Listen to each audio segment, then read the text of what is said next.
मैं एक ऐसा नाकाम इंसान हूँ जो ठीक से चाकू भी नहीं पकड़ सकता। फिर भी जियांग का सबसे खतरनाक हथियारों का गिरोह मुझे नंबर 1 कातिल मानता है, और यह सब इसलिए है क्योंकि मेरी किस्मत बहुत ही ज्यादा अच्छी है। मेरी हिट लिस्ट में मौजूद कोई भी निशाना 3 दिनों के भीतर मर जाता है। मैंने गिरोह को समझाने की कितनी भी कोशिश की कि यह मैं नहीं था, लेकिन उन्होंने न केवल मुझ पर विश्वास करने से इनकार कर दिया, बल्कि मुझे अपना गुप्त हथियार बना लिया और हर नामुमकिन मिशन मेरे सिर मढ़ दिया। और यह सब तब शुरू हुआ जब मैं किसी तरह इस प्राचीन राजवंश में पहुंच गया।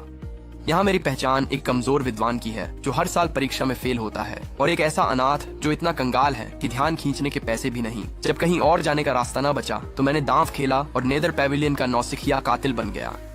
जैसे ही मैं अपनी यादों को खंगाल रहा था, काल कोठरी का भारी लोहे का दरवाजा चरमराते हुए खुला। एक महिला काले रंग की कॉम्बैट पोशाक पहने अंदर आई, जिसका कातिलाना फिगर उस पर खूब जंच रहा था। समय समाप्त हुआ, अंतिम चयन अब शुरू होता है। वह नेदर पेविलियन के प्रशिक्षकों में से एक थी, जिसका कोड नाम लेंग यू था।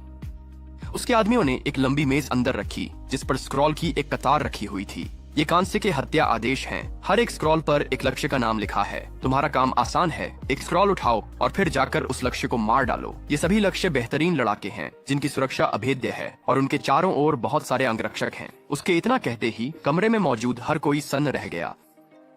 मजाक है क्या? हम नए लोगों में सबसे ताकतवर स्कारफेस बस एक मामूली मार्शल आर्टिस्ट है। टॉप एक्सपर्ट के पीछे भेजना तो सीधे सीधे आत्महत्या है। पहला कौन है? लेंग यू ने कमरे में नजर दौड़ाई।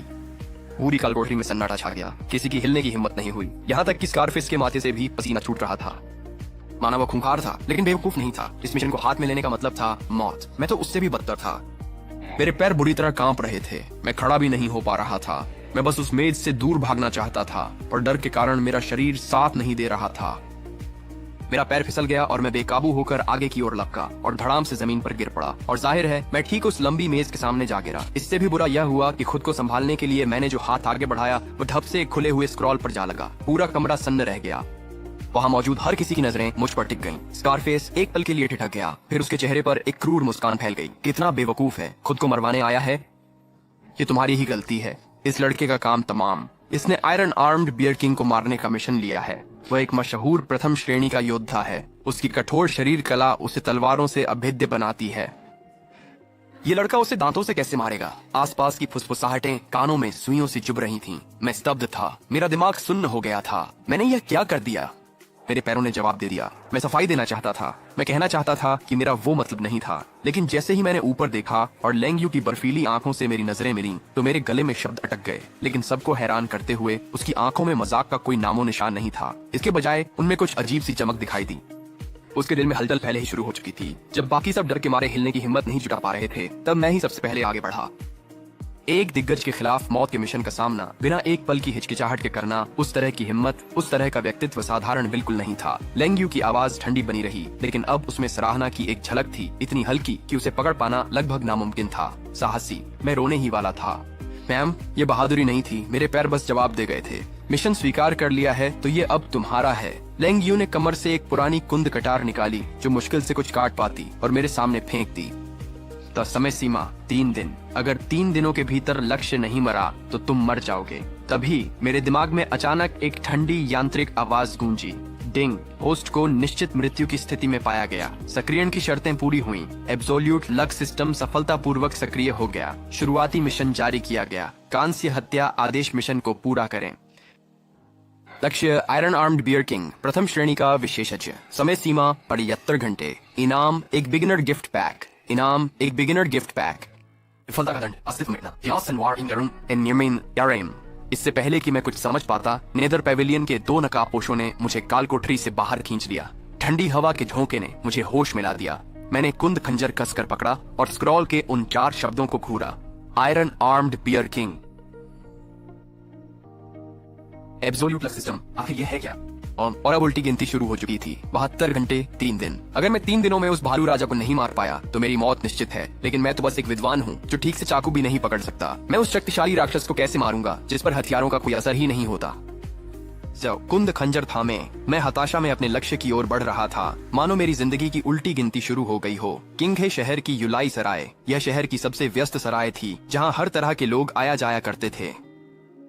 मैं पहली मंजिल के डाइनिंग हॉल के एक कोने में बैठा था। सामने चाय का कप था जिसे मैं आधे घंटे से घूंट घूंट पी रहा था। पीना तो चाहता था पर हिम्मत नहीं हो रही थी। मेरे हाथ इतनी बुरी तरह कांप रहे थे कि जैसे ही मैंने कप उठाया अंदर की चाय ऐसे हिलने लगी जैसे भूकंप आ गया हो और आधी चाय छलक कर बाहर गिर गई। मुझे यहाँ आए हुए पूरे 2 दिन हो चुके थे। जब से मुझे वह मनहूस मिशन मिला था, मैं जानकारी का पीछा करते हुए सीधे किंघे शहर आ पहुंचा। वह तथाकथित आयरन आर्म्ड बियर किंग, जिसका असली नाम श्योंगदा था, किंघे शहर का स्थानीय अत्याचारी था और वह हर दोपहर खाना खाने यूएलआई सराय आता था। इसलिए पिछले 2 दिनों से मैं यहाँ जगह की रेकी करने आ रहा था। हालांकि सच कहूँ तो रेकी कहना तो बस कहने की बात थी। मैं तो बस एक कोने में छिपकर उसे ताक रहा था और मैं जितना उसे देखता गया मेरा कलेजा उतना ही कांपता गया। वह श्योंगदा तो लोहे के खंभे जैसा था और उसकी भुजाएं मेरी टांगों से भी मोटी थीं। कल मैंने अपनी आंखों से देखा कि किसी बेचारे बेवकूफ ने उसे उकसाया। श्योंगदा ने उस आदमी को इतनी जोर से थप्पड़ मारा कि वह पीछे की तरफ जा गिरा, आधी दीवार तोड़ दी और वहीं ढेर हो गया। मैं उसे कैसे मारूं? इस कुंद खंजर को तो भूल ही जाओ। अगर तुम मुझे लोहे को काट सकने वाली कोई पौराणिक तलवार भी दे देते तो भी शायद मैं उसकी खाल तक नहीं काट पाता। मैं पूरी तरह से निराश था। सिस्टम पैनल पर काउंटडाउन में 10 चेन से भी कम समय बचा था। अगर मैंने जल्द ही कोई कदम नहीं उठाया तो मेरी मौत निश्चित थी। जो भी हो, मरना ही है तो मर जाऊंगा। शायद उस पर झपट कर चाकू मार दूं तो उसे साथ ले जा सकूंगा। यह एक बहादुरी भरा ख्याल था, पर मेरे हाथ पैर और कांपने लगे। गहरी सांस लेकर चाय का प्याला उठाने की कोशिश की, फिर से अपनी घबराहट शांत करने के लिए, लेकिन मेरा हाथ कांप गया और पूरा कप सीधे मेरे पैरों के पास फर्श पर गिर गया, जिससे मेरी पैंट का पायजामा भीग गया। सच में पानी पीना भी ठीक से नहीं हो पा रहा था। मैंने धीरे से एक डाली बुदबुदाई और वेटर के साफ करने का इंतजार करते हुए अपनी किस्मत को स्वीकार करने के लिए तैयार हो गया। तभी सराय के प्रवेश द्वार से शोर मचने की आवाज आई। भालू राजा आ गया है, हटो तुम सब, यहाँ से दफा हो जाओ। एक विशाल मीनार जैसी काया धक्का देते हुए अंदर घुसी। ये और कोई नहीं बल्कि लौह भुजा भालू राजा श्योंगदा था। वह आज काफी खुश था, चेहरा दमक रहा था और साथ में चापलूसों की टोली थी। अंदर आते ही उसने बेहतरीन शराब और हसीन लड़कियों की मांग की। मेरी जान सूख गई। वह यहाँ है, सचमुच यहाँ। मैं क्या करूं?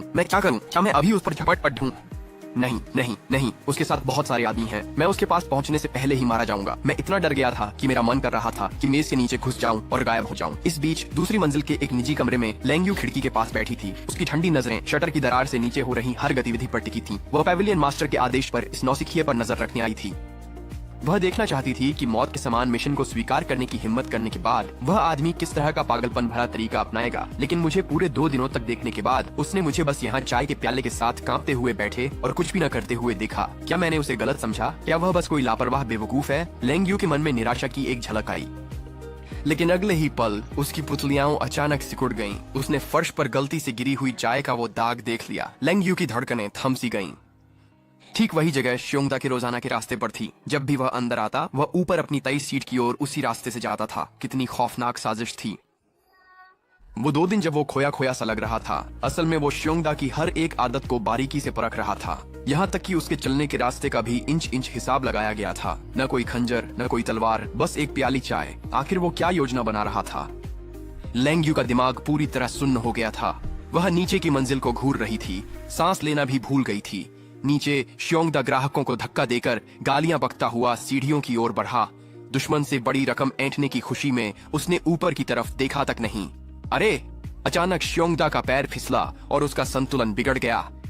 उसका 200 पाउंड से अधिक का विशाल शरीर जोर से आगे की ओर गिरा। धड़ाम! श्योंगदा का सिर पास की एक मेज से जा टकराया और उस मेज पर एक कोयले वाली हॉट पॉट रखी थी, जिसे किसी दूसरे ग्राहक ने अभी अभी ऑर्डर किया था, जो उबलते हुए लाल मिर्च के शोरबे से भरी थी। पॉट पलट गई और खौलता हुआ तेल श्योंगदा के चेहरे और शरीर पर चारों तरफ फैल गया। वह किसी काटे जा रहे जानवर की तरह चीख उठा।